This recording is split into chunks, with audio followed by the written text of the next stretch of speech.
au budget 2021 qui prend en compte la crise économique et sanitaire du pays. Mais le plus grand virus qui gangrène notre pays, Monsieur le ministre, est la pauvreté et le sous-développement économique et mental.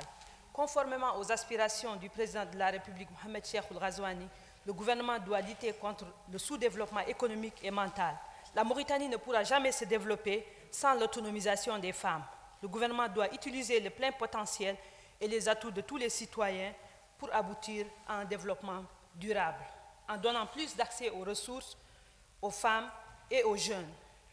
Le gouvernement doit casser les barrières qui entravent réellement le développement économique et la prospérité de ce pays. Nous avons identifié des stratégies et des perspectives. Le gouvernement devrait faire un benchmarking entre les pays très bancarisés versus les pays peu bancarisés pour pallier au déficit d'organisation financière. Le gouvernement devrait financer de façon transparente et non discriminatoire tous les projets porteurs d'intérêt général. Il doit instaurer un modèle d'inclusion financière. L'exclusion est une menace sérieuse du tissu social et économique. Les femmes et les jeunes entrepreneurs ils souffrent de l'exclusion des prêts et hypothèques en absence de garantie. Pour aboutir à un leadership équilibré, le gouvernement devrait prendre des mesures pour bénéficier de la collaboration entre l'imagination et le financement, par une dynamique d'unité des expériences, d'idées et de perspectives. L'État ne peut pas absorber à lui seul tout le chômage, d'où l'importance d'aider l'entrepreneuriat. Les femmes et les jeunes sont le principal moteur qui nous sortira du score du sous-développement et de la pauvreté. Partout dans le monde, les femmes disposent de 48% de toutes les entreprises. Cependant, chez nous, leur part est insignifiante. Il est urgent d'intégrer la mixité dans la bonne gouvernance financière des entreprises. Il faut favoriser la prise de conscience qu'on ne peut pas entreprendre et prendre des décisions essentielles en écartant l'écrasante majorité qui n'est autre que les femmes et les hommes. Les femmes et les jeunes occupent des secteurs économiques les moins valorisés professionnellement, particulièrement le secteur informel. L'État doit légiférer pour donner des garanties financières en faveur de cette force vive, conformément aux aspirations du président de la République et de ses engagements lors de la campagne électorale. L'autonomisation des femmes est la clé de voûte pour sortir le pays de la crise et de la sous-production, à l'image des pays comme le Botswana, l'île Maurice, les Émirats arabes unis, qui sont aujourd'hui autosuffisants alimentairement. L'autonomisation doit être orientée au domaine de l'agriculture, de volailles, de bétail, et dans le domaine de la transformation des produits. Investir dans le développement de l'entrepreneuriat, surtout en faveur des diplômés chômeurs, est le meilleur moyen de promouvoir le développement durable. On doit mettre l'accent sur les infrastructures de santé, de l'enseignement et le renforcement des compétences. La sécurité alimentaire passe par l'exploitation de nos ressources au profit des citoyens. On doit fixer un quota de production réservé à la consommation locale en ce qui concerne les bétails et le poisson et en réglementant les prix. On doit adopter également des mesures incitatives en faveur des producteurs. La Mauritanie doit absolument porter des percées spectaculaires dans le domaine de l'agroalimentaire et des PME.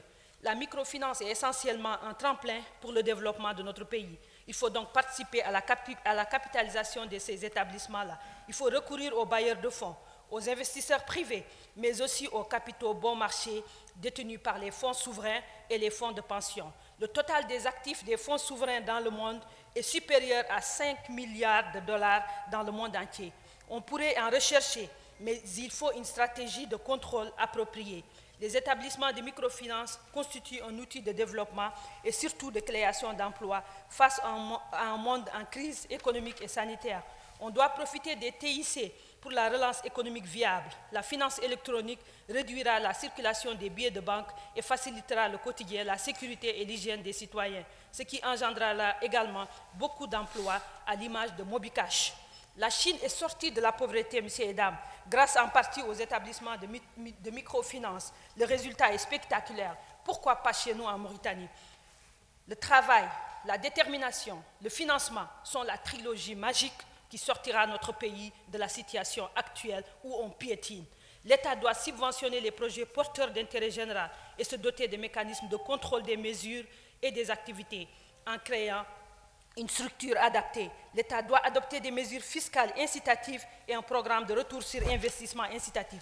Il est temps que l'État innove pour s'adapter aux changements conjoncturels, d'où l'urgence de redynamiser tous les secteurs. Il faut changer radicalement de méthode en faveur de l'entrepreneuriat, surtout du secteur alimentaire. Les pratiques sont les mêmes depuis plusieurs années, on n'a jamais changé. Ce qui fait qu'on importe même des œufs, malgré notre fierté légendaire, même des tomates. C'est inadmissible pour une population de 4 millions d'habitants et un territoire aussi vaste. Conclusion, nous proposons la création d'un guichet d'urgence qui aura pour objectif de faire participer toutes les expertises et toutes les ressources au bénéfice de l'entrepreneuriat et de l'autonomie alimentaire. Nous pouvons nous orienter vers la création d'un fonds de développement des petites et moyennes entreprises. Pourquoi pas des grandes entreprises? Voilà. Merci, Madame la députée.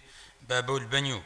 Je vous remercie, Monsieur le Président, mais je voulais juste souligner l'urgence d'uniformiser la retraite pour les gens de la convention collective qui doivent bénéficier de la mesure adoptée par le Président de la République pour 63 ans, parce qu'il y a des gens qui en souffrent pour l'instant. Merci, Monsieur et Dames. بسم الله الرحمن الرحيم والصلاة والسلام على النبي الكريم. شكرا السيد الرئيس. مرحبا معالي الوزير.